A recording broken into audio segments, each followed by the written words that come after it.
This is my buddy Adam. We've been archery hunting elk together for about 15 years now. From spike camps in the deep wilderness to a camp trailer and 2-hour jaunts just outside of town, these experiences have created some of our all-time greatest memories. Now, any day of the year, an overwhelming case of elk fever can set in, and my mind will settle into another playlist of memories just like these. I'd be willing to bet that every one of you out there can relate to this as well. Personally, I think reliving these experiences is one of two major reasons that we love to hunt. I think the anticipation looking forward and the remembrances of looking back can actually be greater than any given harvest. Certainly, we all spend countless hours daydreaming of memorable hunts from the past, which usually lead to fresh ideas of what the next season will hold in store. Now, I realize this concept is true for virtually every activity, but I love the fact that when I look back on these hunts, it seems I always tend to spend an equal amount of time daydreaming of what's yet to come. I look forward to this time spent in wild and scenic places, with the freedom to cut her loose or just relax, to hunt hard or simply enjoy being away from the grind and catch up with buddies seldom seen. My name is Bryan Huskey, and quite honestly for me, archery hunting is vacation at its highest form. But whatever we want to call it, I've just noticed that so often my daydreams are hanging out in an endless September. The time has come. Every year, buddies like us, we plan, prepare, study, and practice, and let imaginations run wild as we mark blocks of time off our schedules for archery season. And when the calendar hit mid-September last year, I joined my friends Adam, Jeff, and Jason to tag along and share in the good times of their archery vacation. Our first day of scouting and setting up camp developed into something of a Super Bowl party as we exchanged footage from just a few hours of scouting to two locations that we were considering for the first day of the hunt. While you're doing that, I'll download the trail cam. Never grow. Nothing like pulling into elk camp and... Yeah, and I brought 3 bottles of whiskey. There's no need. Stoke up the fire. It's warm enough. I'm not sure any of us slept a wink that night, knowing there were such vocal and quality bulls in the area. That is a shame. The four of us hit the ground running that next morning, certain that we'd have bulls screaming at us from every direction. Never grow. Dry your eyes. We'll try that again in a couple hundred yards. Never grow. After what we'd witnessed the day before, our expectations were through the roof for this first day.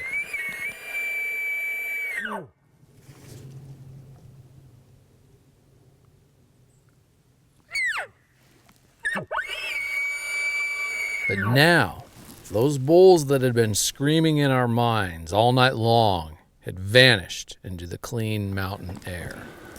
I don't know, man. It's not looking good. Man, the morning bite is just not happening.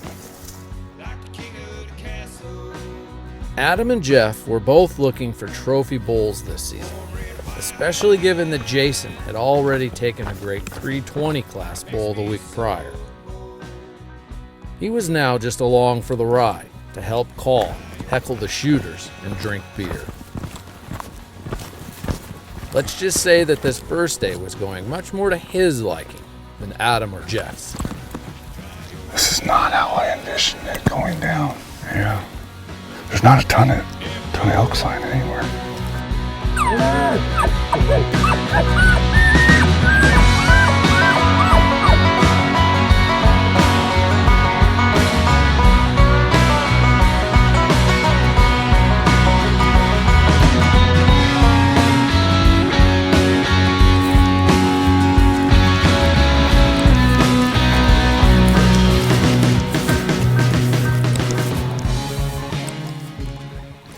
Beautiful down in here. It's cool. There's hot springs. Eventually, after more time and a lot of miles, we began to hone in on the critters. With each passing season, Adam and I develop an array of elk behavior theories, strategies, and techniques. I don't think I've heard a small bull bugle yet. Small ones don't bugle. Not in here. That, with every encounter, we further refine or prove to be completely ridiculous. Well, you should get good video on this one. Which is a big part of the fun for all of us, right? A few days into our hunt, we'd finally dialed things in. The bulls were cranking up and biting on our calls, and combat bugling ensued as the memory-making factory started cranking out close encounters. The thrill of archery hunting elk in the rut was shifting into high gear. It sounds big. There he is, there he is.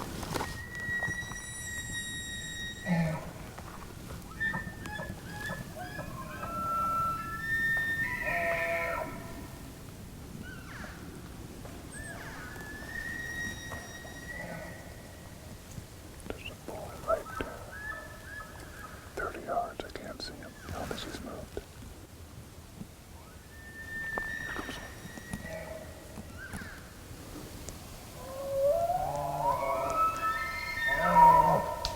He's turning around.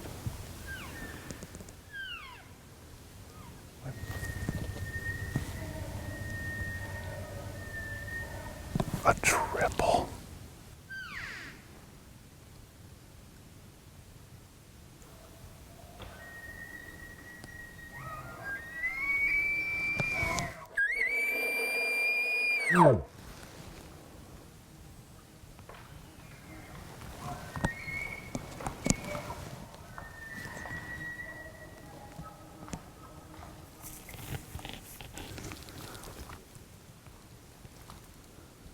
Oh, that's the missing G. That's the G2 bull. G2 bull.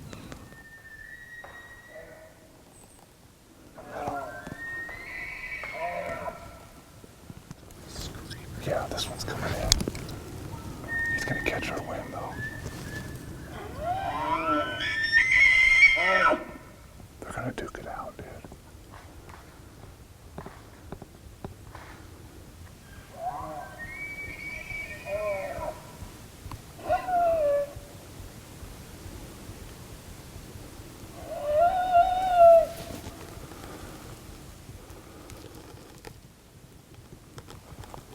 Dead to rides. He's like 320 tops.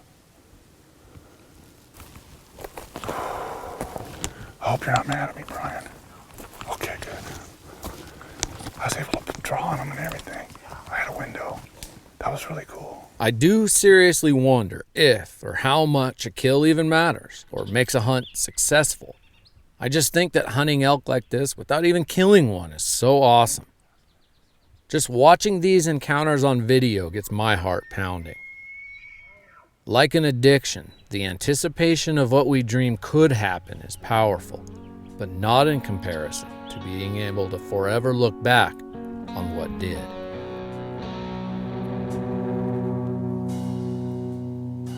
We've all done it, dreamt of being at full draw when the bull of a lifetime walks into view.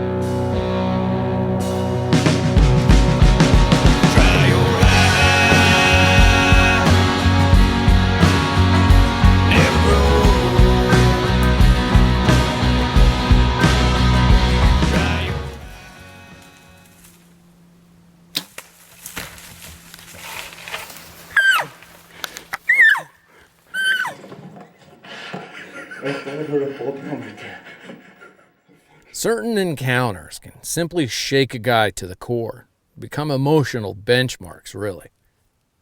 It's not every hunt nor hunter that experiences it the same way, but to those who have, something like a brotherhood is formed.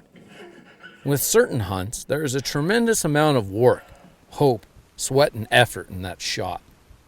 We feel a lot of gratitude when all of those things go from us into an animal. Not sure how many words can describe that feeling, all of that that's contained in that arrow. Over the years, Adam and I have let the air out of some dandy bulls, and we've had the privilege of carrying them out on our backs. But many years we've been skunked, too. I don't think it's ever the tangible things that we take home with us that really matter at all. It's a deal. Like fans of any great sport or compelling story, I think that we are attracted to the purpose that these hunts create. Other aspects of life can kindly take a back seat because when we take on the mindset of hunters, our attention and focus turns away from ourselves and towards all the natural things that are within these great places where we get to hunt. While every harvested animal is a trophy, a reward, a confirmation of success, I think the fact that we are able to hunt simply because we want to is the greatest aspect. The pop of the string and thwack of a hit are sounds I think that every archery hunter recognizes instantly.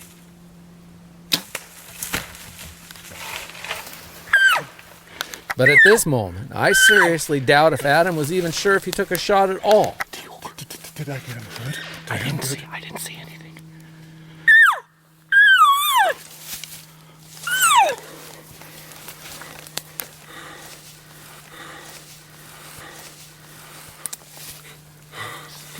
I don't know if I am. I don't know. You're settling. You might be down. That's whiskey. Lucky for us both, like all those Septembers in the past, my camera and I were there to capture this incredible experience on film.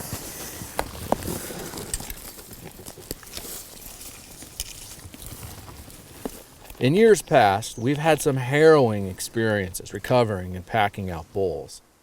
But after all, those all-time great ball games were never blowouts though, right? Tracking any animal piques all of the senses, but following this particular trail had each of us bristling with anticipation. Was this bull as big as our adrenaline-juiced memories had recounted as we gave the bull time to expire? I think I see him. He's right there. I see him. And were we sharing in real time the greatest hunt of Adam's life? He's right there. No. Thanks. Thank you. Thank you, Bryan. This thing is a freaking toad. Yes, he is. He's 370. Look at, I saw these come up. Look at this G3 on that side. Yeah, it's huge. This is the real deal here. Holy cow, this G1 is it's unprecedented. I'm gonna say it. Look at the mass right here. Are you kidding me? He sounded like a little fluty fluterman. Oh my gosh. I'll tell you what, this hunt has been phenomenal. Yesterday was only been surpassed by today, but today was terrible until this last. Those were my exact sentiments. I said, yesterday is the best day of my life elk hunting. Yeah. Until we kill a big one. Yeah. Because this is... Oh my gosh. Well, I caught a 22-pound steelhead on a fly swung. Then I shoot an elk that's the biggest elk of my life, probably ever. And now I got a bighorn sheep hunt after this. You're done, man. This is it for you. They say when you turn 40, it's all over. Well, I'm 39 still. And I'll be 39 when my sheep tag hits, so, and then right after that, if I don't kill one the first weekend, I turn 40 on the second weekend of my sheep tag, so I better kill one before that, and just keep this rolling.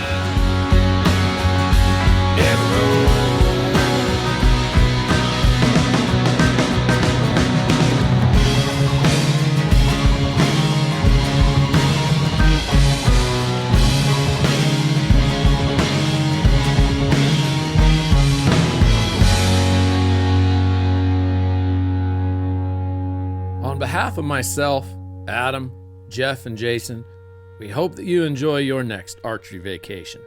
And thanks for watching and coming along.